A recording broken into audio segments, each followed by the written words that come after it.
Well, good afternoon, everyone, and welcome to the 162nd episode of the Joe Mays and J-Raff Show. I'm one of your hosts, Joe Mays, and filling in this weekend for J-Raff is our good friend, Zack Williams. Welcome, Zack. Thanks, Joey. I'm happy to be here. All right, so Justin's in Jamaica today.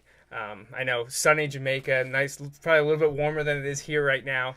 But he wishes he could be here because, Super Bowl is just kind of the ultimate American sporting event, football being the biggest sport in the nation. And this is a big one. And this is actually the second time in 4 years he's missed the Super Bowl show because of Jamaica. So I don't know. The dedication, I'm not sure, is there. So I might be looking for a replacement. We'll see how this goes. Maybe you'll be interested. I'm right down the road, so you can always call me. But anyways, so this is the Super Bowl show. We'll be talking everything Seahawks, Patriots. We got a bunch of good stuff. Obviously, we need to talk a little bit about the controversy from the AFC Championship game and the ongoing saga that is Deflategate.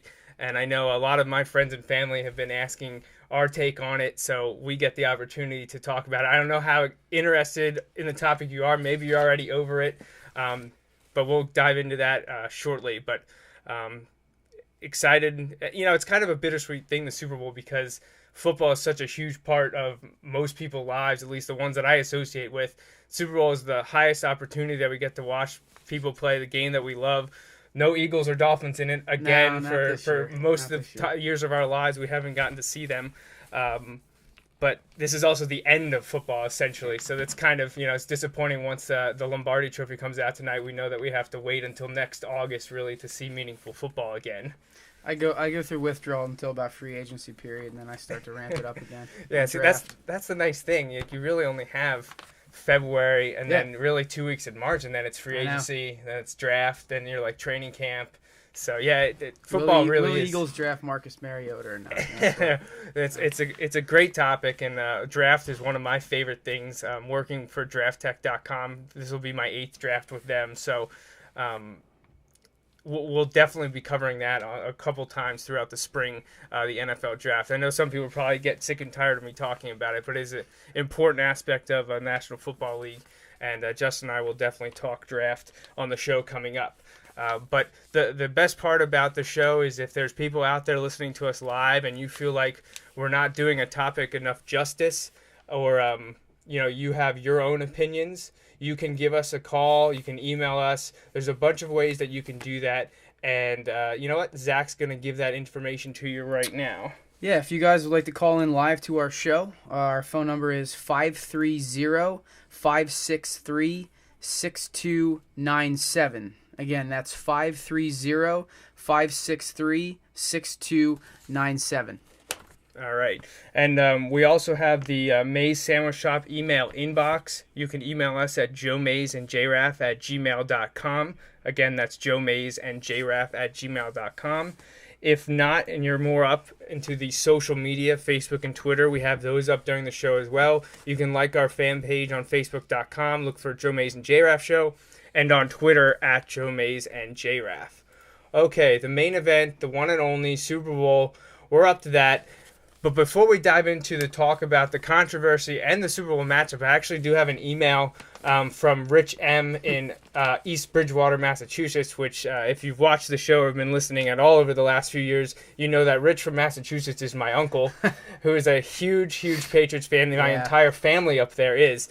And he actually gave us a week ago, when we didn't have a show, he had an email all ready for us, which I'm going to read for you here now.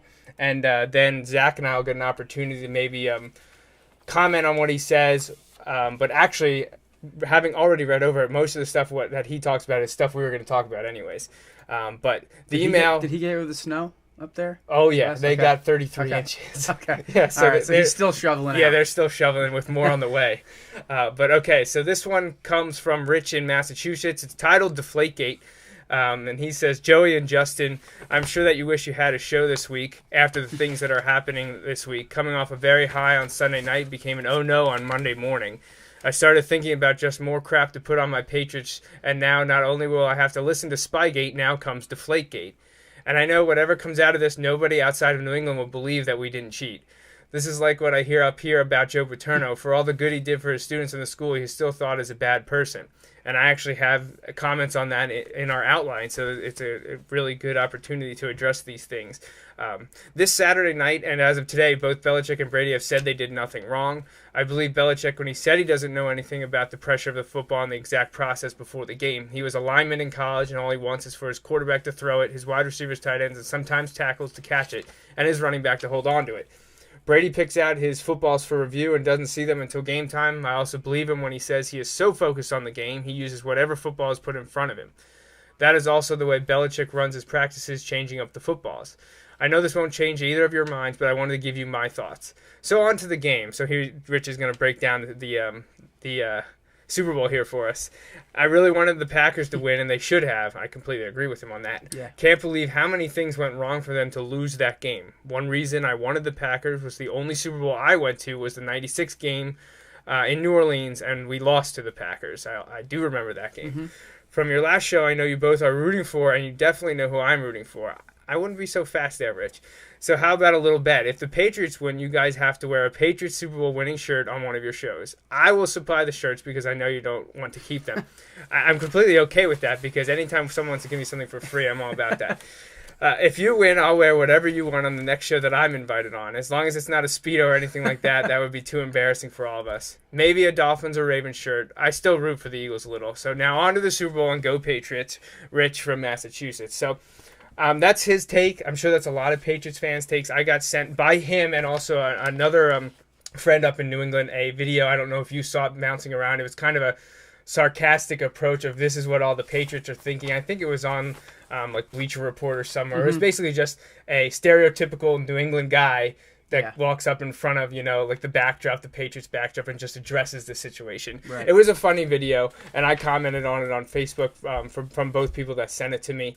But that's his take on Deflategate and the Super Bowl. He obviously wants the Patriots win. Didn't seem like there was much of a prediction there, but I think he's excited to be involved with the Super Bowl again for the first time, I guess, in, 4 years. But obviously, Super Bowl is not a rare place for New England to be.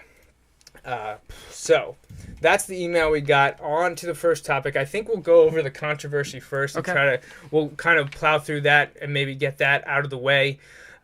Maybe it'll take us a little longer to discuss it depending on, if we're in agreement or if there's something we want to flesh out a little bit. But so it's been coined Deflategate because everything has to be gate nowadays. I know I guess it stems from Watergate, back in the 70s or whatever with Nixon. But anything that happens, everyone tries to find something that'll rhyme with or they can attach gate to. And Rich said Spygate from 2007. Now they got Deflategate 8 years later, 8 years later.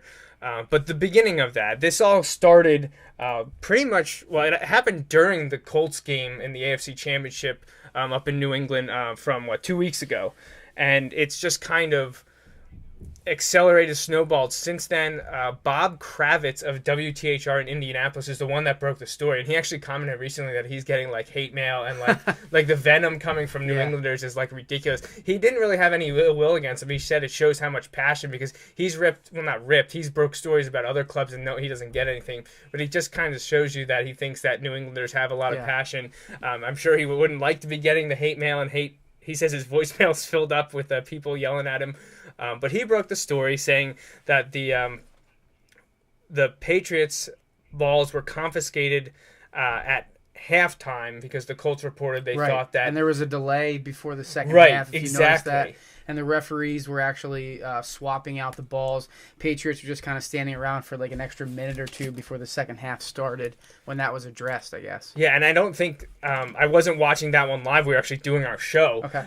So I don't think the booth said anything about it because none of this broke to after the game. Right. And from what I had heard was that DeQuell Jackson, the intercepting Colt, noticed that the ball was somewhat deflated, but then he actually went out and said, I never said anything. Right. I wanted to actually keep the ball myself as a souvenir of the interception. So really it was the officials themselves. Well, it was a weird kind of train or series of events that happened. It stemmed from something with Jackson, whether he thought it or not. Right. He wanted to keep the ball. Sure. He handed it to someone. I don't know if it was one of the officials, if it was a ball boy or whatever, but something happened that it went up the ladder of the organization. It went from from Jackson to the ball boy or low-level official up to, I think, Grigson and the Colts general manager who talked to someone from the NFL who then went to, like, the NFL office in New York. It just kind of kept going up the ladder, and it came back to Gillette and said, hey, before halftime, we got to address this.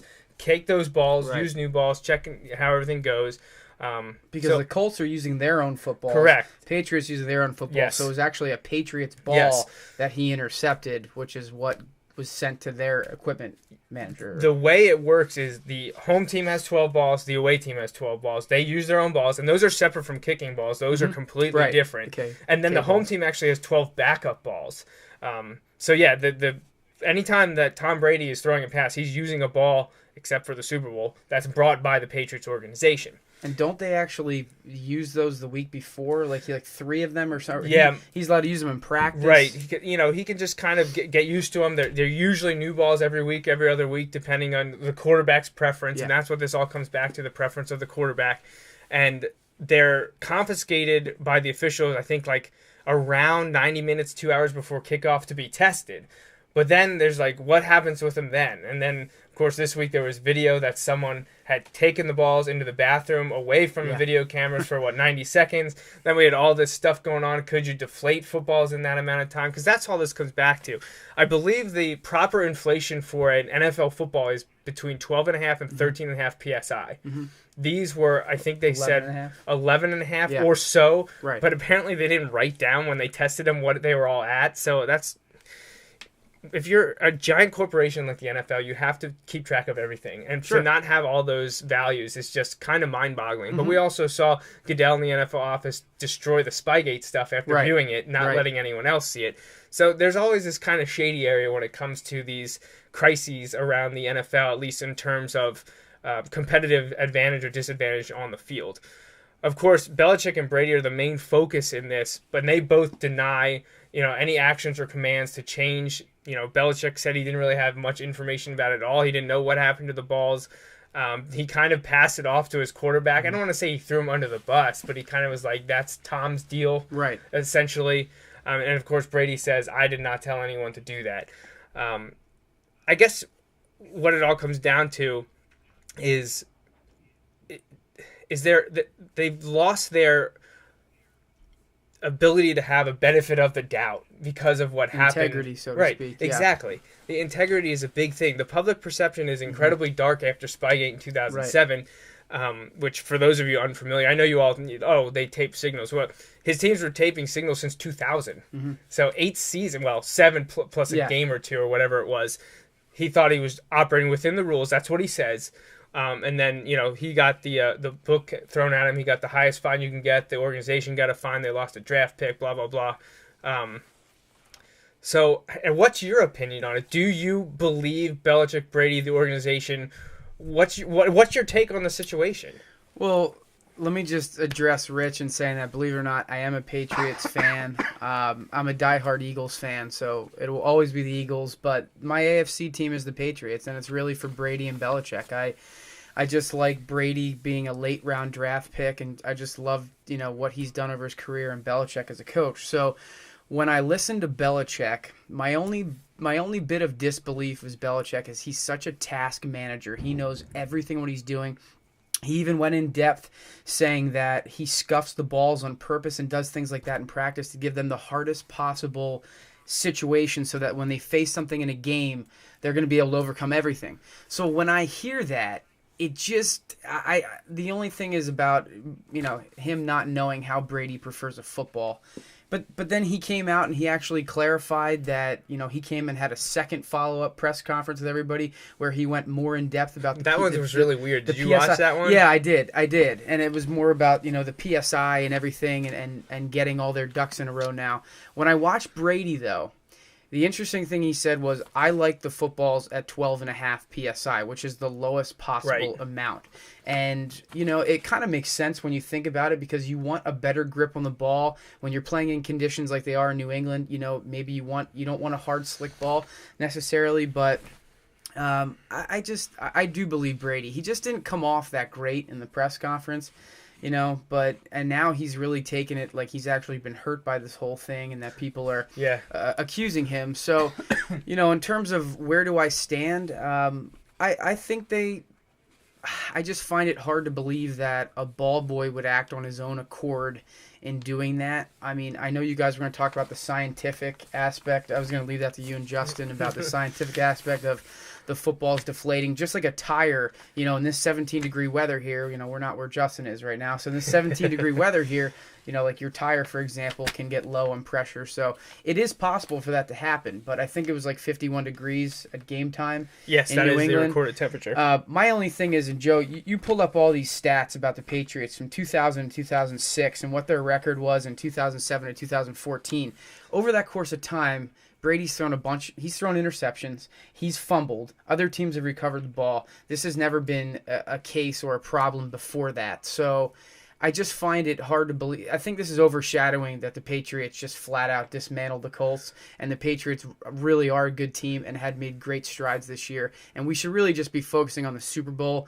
And because of the way it was handled, I just think if it was dealt with immediately, maybe this would have gone away by now, but it hasn't. So. Yeah, this is a tough one to me because while some people think it might have more effect on the outcome of the game because, if, the quarterback is losing the ball, he can handle more properly. What about that fumble my quarterback had? Would that have happened if he could have held onto the ball, or would my receiver not have dropped that? I see it both ways. Like, I understand that, but for me, there was just something over the last 2 weeks as we heard about this all the time. I just kept thinking back to Spygate, and I honestly couldn't pinpoint why I felt Spygate was worse. Mm-hmm. Maybe it's because we knew it went on for 6+ years, and maybe it's because they say other people were doing it. Now, obviously, the NFL never said that. No other teams are going to come out and say that, but if just they were doing it, then they had a huge advantage over everyone else.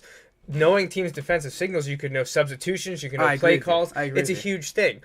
Now, some people will say it's not that big a deal. Detractors like Justin. Now, I think he's kind of doing it with his tongue in cheek when he's always saying, since Spygate, they haven't won a Super Bowl. He always has that in his back pocket, and he's pretty bitter. And I'm sure you are too. Mm-hmm. You're a huge Eagles fan. I know. And like you just said, the Patriots would be your AFC team. They met in a Super Bowl that could have been impacted by Spygate. I think that still bothers Justin a lot.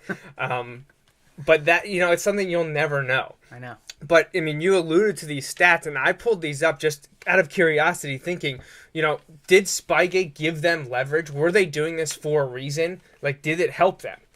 You look at it, they essentially were taping teams for 7 seasons, 2000 through 2006, and basically 1.5 games in 2007. But I'll include that in the next part. In those first 7 seasons with Belichick, they were 75-37. That's not bad. That's an average of about 11-5 a year. 67% winning percentage. They won 5 division titles, 3 AFC titles, and 3 Super Bowl titles. Mm-hmm. That's big. Wow, that's great. Then you look at their next 8 seasons. So it's pretty much the same sample size. Including this season goes up a little bit. They were 128. Yeah. In the last 8 seasons after Spygate, when they're not allowed to be doing that. And I take them at their word that they're not doing that because I think you have to be pretty arrogant. I think they're an arrogant club to begin with, starting with the coach. But I don't think they're arrogant enough to keep doing the same thing. Maybe like the footballs, they're doing something different. That we can argue. But I don't think they're still taping. And they're 128, which is an average of 13-3, a 78% win percentage, 7 division titles, same 3 AFC titles, but the biggest one, and this is the one that Justin always says, like I just mentioned, they do not have a Super Bowl title in that time. Now, obviously, one is pending, with the 3rd AFC title just coming this year. Well, the one was a David Tyree play also, correct. Right? Both of them were versus the Giants. Both of them they easily could have won. Exactly. Every single Super Bowl that Belichick and Brady have been a part of, this is their 6th one, which I think is a record for a head coach and maybe head coach quarterback combination. That every single game, I think, has been decided by 4 points or less. So that's impressive. And a lot of people will say, well, they won their first 3 because of Spygate. They couldn't pull that out in the end, the last 2 and maybe this one, because they didn't have, that's, I don't buy it either. Looking at the stats tells me that, honestly, they're better now than they were when they were taping defensive signals. So, it kind of comes down to the part where, and Roger Goodell just mentioned this the other day, and I have a note here. he basically said, just to sum it up, breaking the rules earns punishment. It doesn't matter how much effect on the field it has. We have rules for a reason, to make the playing field even for all 32 of our clubs. If you break them, whether or not it really helps you on the field a lot or a little, you're going to be punished. Right. And that's what happened with Spygate. And I expect that's what's going to happen with Deflategate, because I don't know if they'll ever prove Brady, Belichick, McDaniels, someone else. Yeah, there's not a smoking gun that you can actually find some type of hard evidence. There's not an email or anything like that you can find. They mentioned that they're not going to operate like a criminal court where you have to have beyond reasonable doubt. Mm-hmm. They're going to operate like civil court, where basically if we find enough that we think this could happen, we're going to get you. Yeah. I think they already have that. So I do believe they're going to be punished in some way. I don't know if it'll be as severe as Spygate. Maybe it will be, because it's their second-time offender, And after a couple years ago, we had the Bounty Gate with the Saints. Sure. Now this is the third time that some major league thing has happened with the NFL. Patriots were in 2 of those 3 things. So I don't know what to expect. I said if it was found that it came from Belichick or Brady or both, and there was this huge cover-up and this has been going on for a while, I honestly thought if the investigation was quick enough that they would suspend Belichick for the Super Bowl. Yeah, which is why I don't think he would have admitted before the Super Bowl, because he knew that he would be suspended for that game, and so would Brady. So I don't think they're going to take a Super Bowl away from them if they come out and say this after the fact, because for sure that during the Super Bowl, this is going to be a topic of conversation on the broadcast, and they're probably even going to show you the footballs before the game. My only thing about it is, look, if you want to take all of that out, then you don't allow the teams to have their individual ball boys picked. I guess like the Patriots, for example, somebody who knows Robert Kraft, their son is the Patriots ball boy. So if you want to take all that stuff out and you want to take any foul play out, why don't you just have NFL officials look over the balls? But why they leave the balls unattended for 2 hours and 15 minutes before the game time?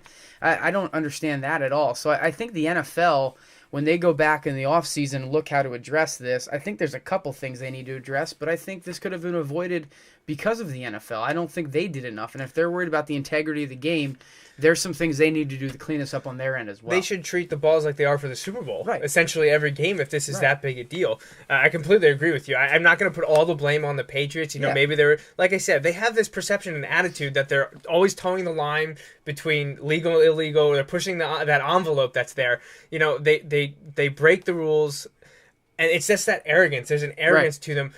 I mean, I don't want to say they've earned the arrogance, but they know they're the top dog. Mm-hmm. It seems that they always try to get a little bit of an edge when I don't think they need it. That's the problem. I don't know that they need to be doing any of this. Now, I agree. I did get a text from Rich. Okay. He says that he thinks the rule to not be taping other opponents was only implemented at the end of 2006. That I don't know. I'm not sure. I don't know that either. We know Belichick was doing it from the time he started as Patriots coach. Now, whether it was legal by the league or they didn't send out a thing saying it was illegal. Yeah. He might be alluding to the fact that there was rumors that the NFL heard this was happening and they sent out a thing at the end of 2006 saying, hey, don't do this. Sure. But then the Patriots continued to do that. I don't know exactly, was it a rule the whole time and they weren't really enforcing it, all that, but I just wanted to point it out because Rich sent a text in about that. I guess the last thing I want to point out before we move on to the actual Super Bowl is a little bit from 3 weeks ago when the Patriots played the Ravens. There's been talk about how they feel like some people think the Patriots were cheating by using these illegal formations with saying who is eligible and whatnot. I don't know what your take is on this, and I wanted to clip what I said in episode 160 about it. I just ran out of time, but I think this is a complete load of BS by people. I think it's sour grapes from maybe Ravens fans or Patriots 100%. Haters. They didn't break the rules at all. They didn't do anything wrong. It would have been a penalty in the game if it was an eligible man downfield. The officials were talking to Harbaugh about it. It's up to him as coaches and his players to know these rules. Credit to Belichick. Exactly. And I sit here, I try to think when it comes to this, I don't want to be biased in favor for one or another team, but when I'm a Dolphins fan, it's the Patriots. Yeah. I feel I'm going to favor my team. Sure. But I think when my team's not involved, even if it's a team of the Patriots that always gives my team trouble for the last 15 years, I think I can look at it and say, I'm with New England on this one. This is complete crap from people, if it's whether it's writers, whether it's fans, anyone ripping on the Patriots or assuming that they're, doing something illegal because of this deception or the wide receiver eligibility issues. That is just completely absurd to me because, and I addressed this in 160 with Justin, we teach my middle school football players of who is and isn't eligible based on formations and things like that. Yeah. That's something you've been learning for literally 20 to 25 years when you're in the league. Yeah. So I know I didn't know if you had a take on that or not, but you said you kind of agree. So I was over at PJ Wheelhands with my family, just kind of watching the game, and I'm watching this, and Belichick's not getting enough credit for this because this is something that they probably implemented obviously before the game. The play pass to Edelman where Edelman broke and threw a pass. This is just great coaching. Even when you look at the game last week with Seattle, Seattle ran the fake, was it a field goal or extra point that they ran for a touchdown, and Gillum caught the touchdown. These are just gutsy calls by coaches, but they're well thought out. That was put into the game plan before that, and if Belichick puts that and spends time in the game plan, he knows this could help us out at some point in the game. And the Ravens were playing well up to a point, but that really, utilizing those different formations really exploited the Ravens defense. And you got Harbaugh flipping out on the sidelines, throwing things coming out in the field. And then he got a personal foul. Yeah, I know. And it's just, it's great coaching. And again, that's why, I'm an Eagles fan, but I give credit to Belichick for coming up with this stuff, and they don't always have the high marquee franchise elite free agents that they sign, but they sign guys that fit into a system, and I think it's more of a system based in what you have there, and that's why they're so successful. It's second to none, the program, and it pains me to say that, but it's the truth. Like 6 Super Bowls in 15 seasons or whatever it is. It's just they have a system, whether it's Belichick, the front office, if it's the owner Kraft, they have something that's working for them. Right. And, whether or not you can't attribute it all to Spygate, you can't attribute it all to Deflategate, which is ridiculous. They just have these practices, the innovation, the dedication, whatever it is, they've found a way to do it. And they're the dynasty of the 2000s. They've now been doing it well into this decade as well. You could be looking at, depending on how, things fall with Belichick and Brady over the next few years, you could look at a run of almost 2 decades with a team that could possibly make 7+ Super Bowls. They're at 6 now. Could they make another one in these last few years, the twilight years of Brady and maybe Belichick? 45, he said. So we'll see what happens there.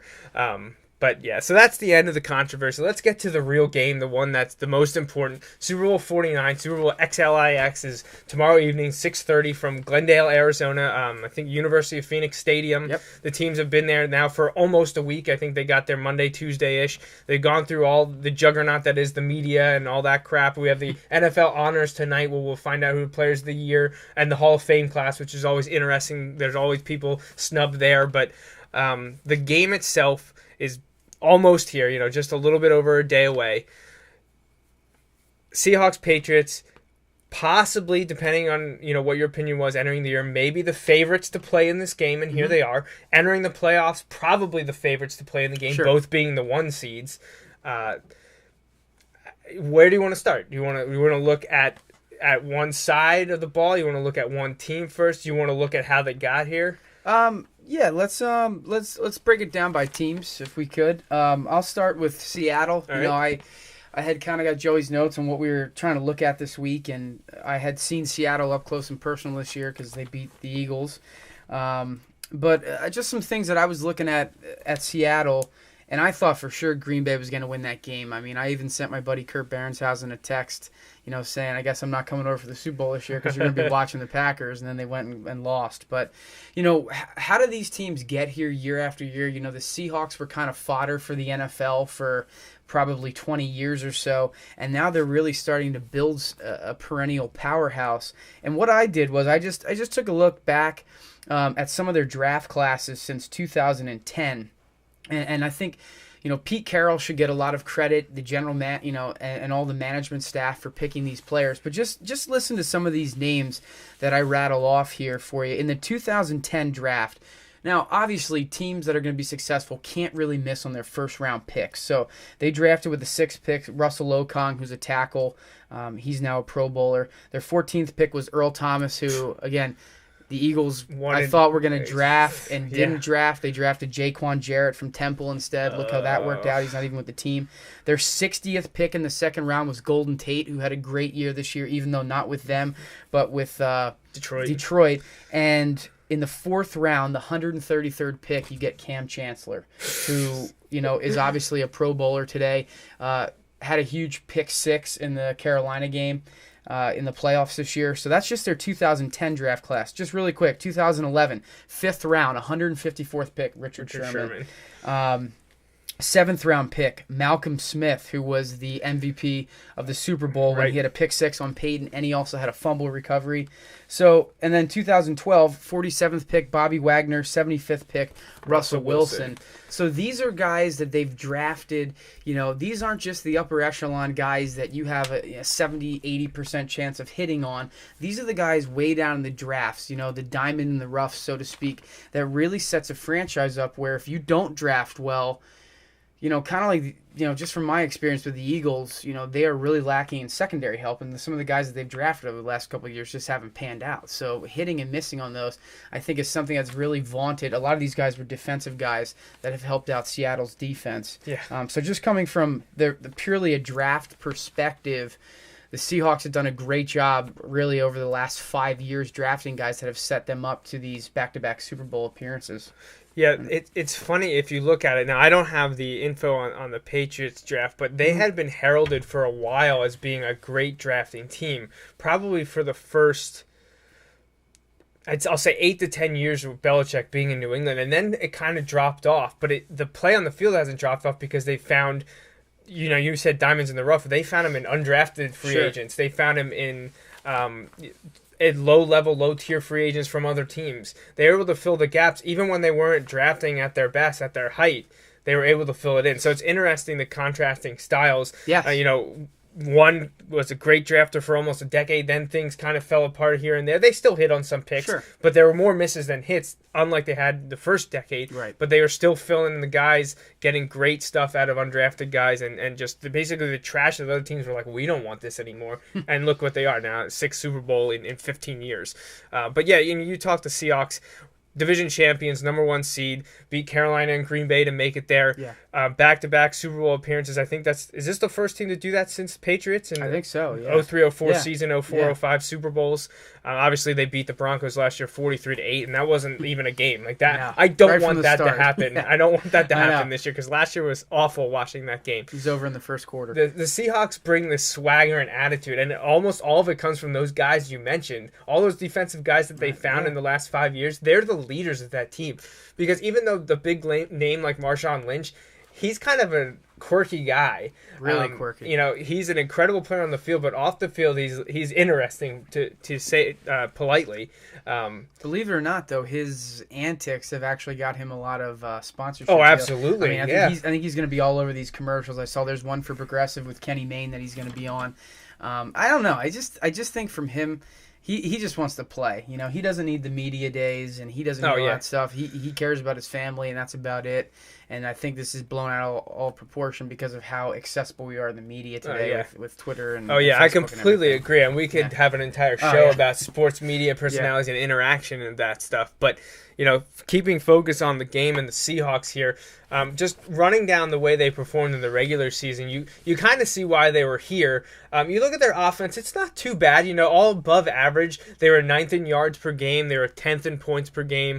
Struggled a little bit passing the ball. We're down at 27th. But then you see, where did they excel? And obviously Marshawn Lynch, what's the backup's name now? I know they have Christine Michael, but who's the other guy?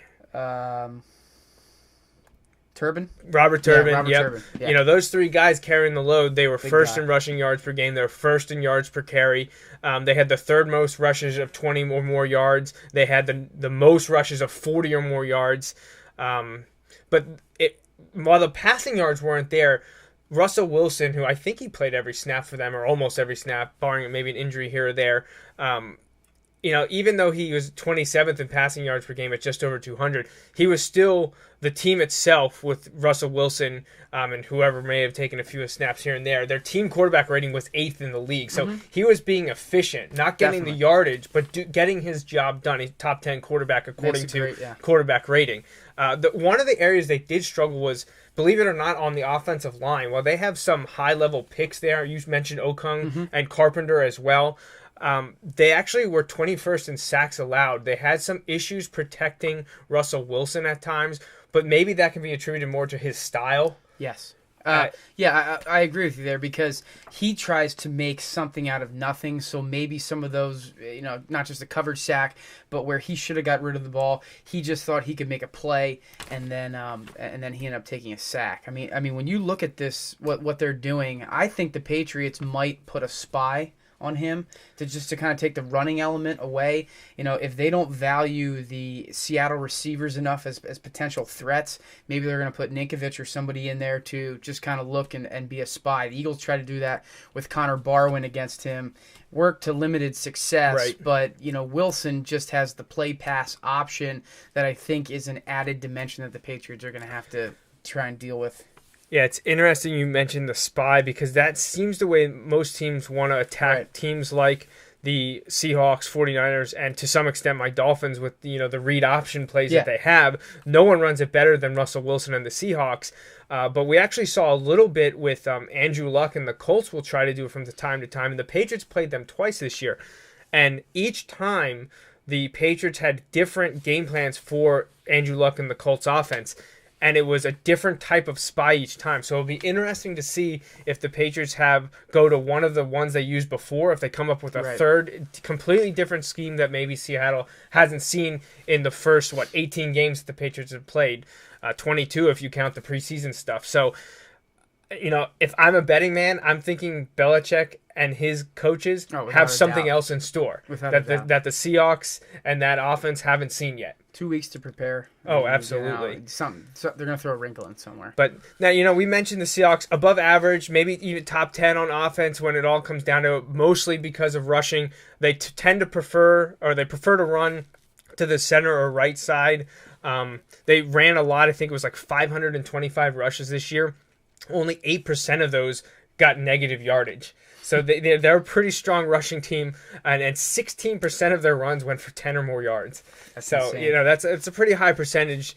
I'm not sure how that rank works out there, but they're a run center, run right teams, and they usually get the job done. So their offense actually is nowhere near the most important part of their team, though, because it ends up being that defense, and all those guys that you mentioned from the draft in the last 5 years. And the free agent acquisitions that they've been able to get in Michael Bennett, Cliff Avril, Tony McDaniel, trying to think of a few of the other guys they've added here and there, but it's all amounted to being the best defense, I think, 3 years in a row now. This year they were first in yards allowed per game, first in points allowed per game, first in passing yards allowed per game, third in rushing yards allowed per game, second in rushing yards allowed per carry.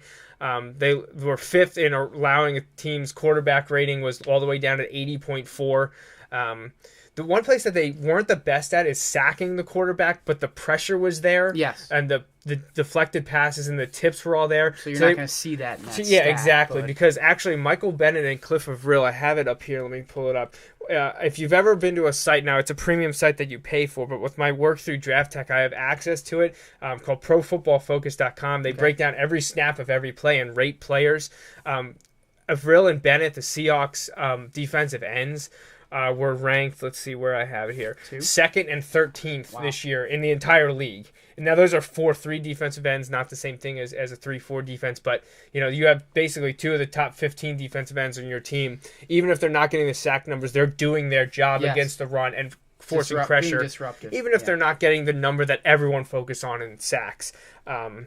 Just one thing I just wanted to add about their defense really quick. I was trying to look at game by game for Seattle this year, and I was wondering, how much how much did Russell Wilson contribute to each game? Well, believe it or not, I think in 9 out of their 16 games, he was the leading passer in the game. So meaning he had more yards passing than the other team, and I think that's more of a credit. And he's probably only averaging under 300 yards, obviously. So that's really a credit to their defense that they just really need a game manager on the other side, and if he can make some of those throws, the defense is set up to where you don't have to score 30 points a game to win. And I think when you have a team like that, it takes that pressure off of the offense. They can just go out and do their thing because the defense is so stout. Yeah, I get another text from Rich here about, I think this is a little bit sarcasm, but he's asking if spying is a legal NFL practice. I assume spying in the terms we're talking about, where you have a player just lock onto the quarterback and kind of pretty much follow him everywhere. That's completely legal. It's no form of deception or against the rules. The one where you use the video camera, that kind of spying, that is illegal though. But we'll move on to his Patriots now, because they definitely, they aren't a bunch of chumps over there on the other side. We mentioned it multiple times already, 6 Super Bowl in 15 years. Brady and Belichick, I think they're the only ones that ever have gotten to 6 together to be starting at the same time. But they haven't won in basically 10 years. They're obviously the East champions, the number 1 seed in the AFC. After all these controversies, they again kind of have this team mentality, yes. Us against the world, and that can only help a team like them.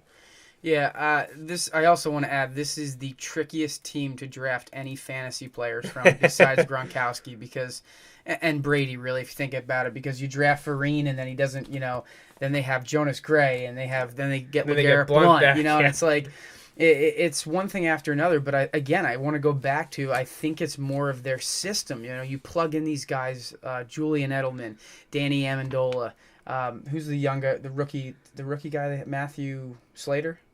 Matthew Slater? Is that a guy they do have Matthew Slater, okay. But I'm not sure that's who you're thinking of. Okay. Well, I mean, they have guys that aren't exactly the flashiest on offense, but it's really, you put the ball in Brady's hands and you let him do it. And they've been really successful in that throughout the better part of the season. They have a great kicking game as well, good special teams, and their offense is really, what it is. It garners kind of all the attention, and their defense really doesn't get any attention. If you think about it, no one talks about their defense. And that's what a lot of the people that I've been listening to have been harping on, saying the Seahawks are an incredible defense. Right. First in all those categories, been that way for 2 or 3 years now. The Patriots are no slouch. They may not excel in one certain area, but they've been getting the job done. Obviously, they were 12-4 in the regular season, and one of those losses they basically said, it doesn't matter. Here, take it.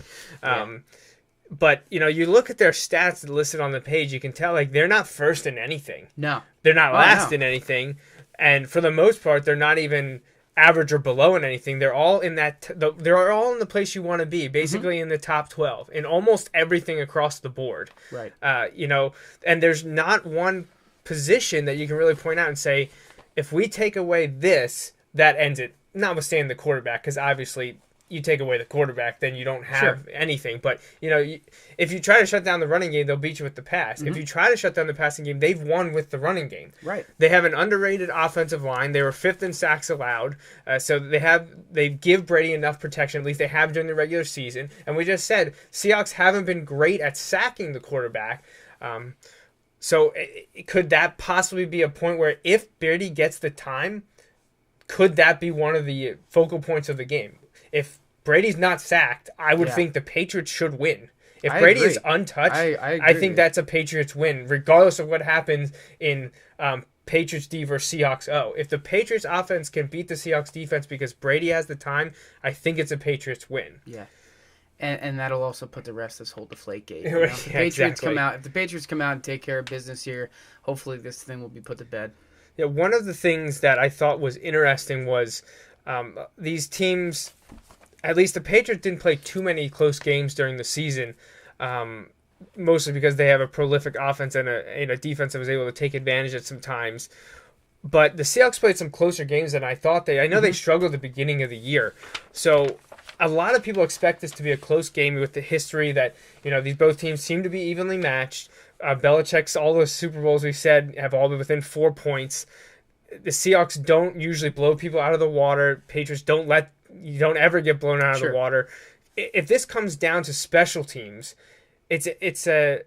I think it's a distinct edge for New England. Neither of them have dynamic return games in punting or kickoff. Right. But this year, at least, Gostkowski was better than Hauschka. Yes. In his consistency and his ability to make the kick from 40 and in. I shouldn't word it like that, because Hauschka's also that way, but when it gets into the longer distances, Hauschka struggles this year is what I should have said. So edge got to Gostkowski. So and I have it listed here. When you look at the kicking game, Hauschka and the Seahawks were 17th in field goal percentage. He made 84%. He missed 6. He had a long of 58, but he wasn't consistently hitting from 40-plus yards. Whereas Gostkowski, on the other hand, he was second in field goal percentage at 95%. He missed on 2, and his long is of 53. So both kickers can probably hit almost everything you throw at them, but if I had to choose one, I'm going with Gostkowski. So am I. I mean, he's been the more consistent over the last couple of years. And just one thing to keep in mind, this is a closed dome, right? Yes. So the weather will not be a factor in the kicking games, for either side. Yeah, and the only reason I think just the kicking game and not the return game is between the two squads, only New England had a return touchdown this year. So while they might have some interesting playmakers on offense, they haven't found that one guy that seems to have the ability to just break out and take one to the house. Who knows? Maybe we'll see a Desmond Howard moment. I don't know. But that's that. So last bit before we end here, I think we're going to go over our predictions. Okay. I'm going to let you go first because I don't have that here. I filled in mine, so where I'm leaning. What do you think's going? Let's do it in 2 parts. What do you think's going to happen on the field, and what do you want to happen on the field?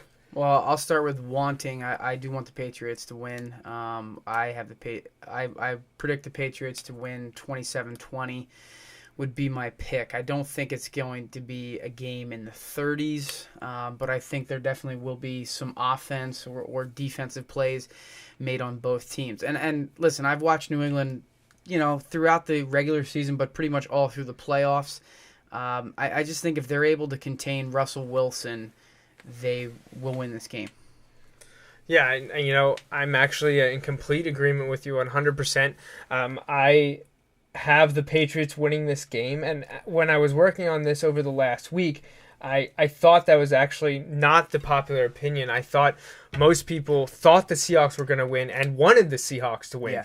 I glanced at an ESPN poll before we started the show, and actually 55% of the nation thinks the Patriots will win, which kind of surprised me because I thought Vegas was betting on the Seattle, weren't they? They might be betting, okay. But I know what the nation thought, the polls that Right. they do, they thought the Patriots would win. Now, I don't know where the spread comes into that with Vegas or not. But Vegas thinks Seattle's going to win. They're the favorite. I think that's what I thought, by 2.5, but I'm not sure. It was changing. Yeah, that's all pretty week, close but... then. It bounced back and forth. I know one of the sportsbook took a 7-figure bet on the Patriots to win. That's just insane. But yeah, so I think the Patriots are going to win. At the beginning of the playoffs, I said it would be Patriots-Seahawks. I said the Patriots would beat the Seahawks, and the total score would be 51 points. So I'm going to go with Patriots over Seahawks, 27-24, another 3-point victory for Brady and Belichick. And it may surprise my family up north, but I actually am going to be rooting for the Patriots this year. So I'll sit this on top of my head as best as I can with the headphones on. But it's not really that I don't hate the Seahawks. I'm not a Pete Carroll fan. Okay. I don't dislike any of these, these swagger defenders that they have. I like Cam Chancellor and Earl Thomas. Some of stuff that Richard Sherman does, I'm like, whatever, but he's a lot better than some of the guys that you have to deal with. I don't have really much against the Seahawks. I guess I don't want a back-to-back champion. I guess some people would say, well, why would you want a team to win a fourth one, especially if, you're on that completely, that cheater stuff. Mm-hmm. I don't know. I guess I don't know. Gonna be people like that. Right. Am I over that? I don't know. I just, for some reason, I feel myself pulling for New England this time around. In the end, whoever wins, I won't care because it's not the Dolphins. It's not the Eagles. It's either. not the Eagles. So, but it's always much more fun to watch a game when you have a rooting interest. Sure. So I'm gonna go with New England to win, and I'm gonna root for them the whole time. and Rich mentioned this in his email. The experience associated with the Penn State situation. I'm going to be calm, patient, and wait for the truth to come out at Deflategate. Spygate happened, but it hasn't, as we've shown, affected anything from this point on. So that's in the past. That's over. I have the family ties. I guess I'll support them for a change. And also, a couple years ago, I got to see the Saints, obliterate the Eagles when they went on to win the Super Bowl. Mm-hmm. So it was fun to see the team played in the Super Bowl. And then in 2011, actually, I took my uncle to the Patriots-Eagles game on Thanksgiving weekend. The Patriots beat them, and Patriots went to the Super Bowl, but lost to the Giants. This time, I went to New England a few weeks ago. They destroyed my Dolphins, but I got to see them play in person. So I guess if I have to root for a team, I might as well root for a team that I saw in person, have them win the Super Bowl. That would be, I guess, my ideal situation. But that's that. Anything to add to Deflategate, the Super Bowl matchup, or anything football related at all? Just one thing. Well, I wanted to get your uncle's take on if he thought it was ludicrous about the whole relationship between Robert Kraft and Roger Goodell.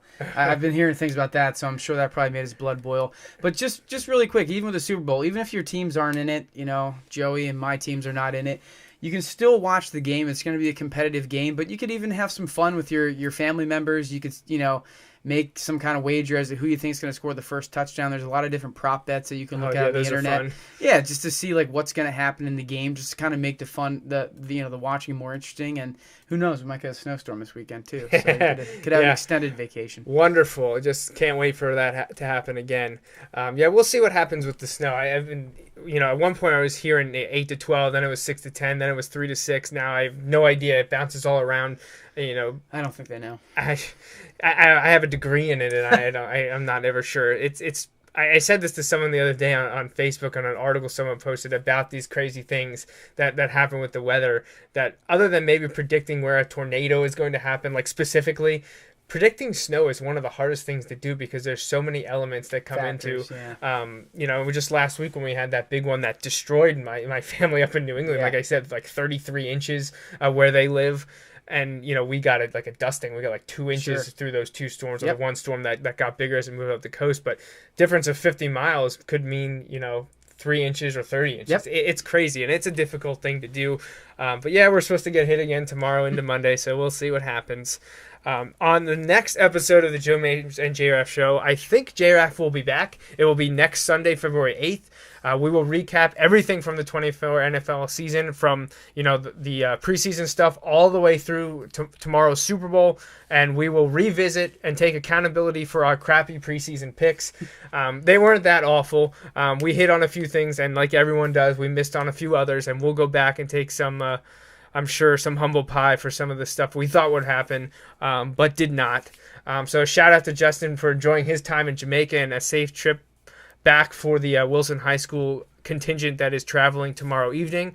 And thanks to you for filling in. It was a lot of fun. I had a great time. I'm glad you were able to do it. And if we're ever in need of another body, whether Justin's here or not, we'll give you a call. Absolutely.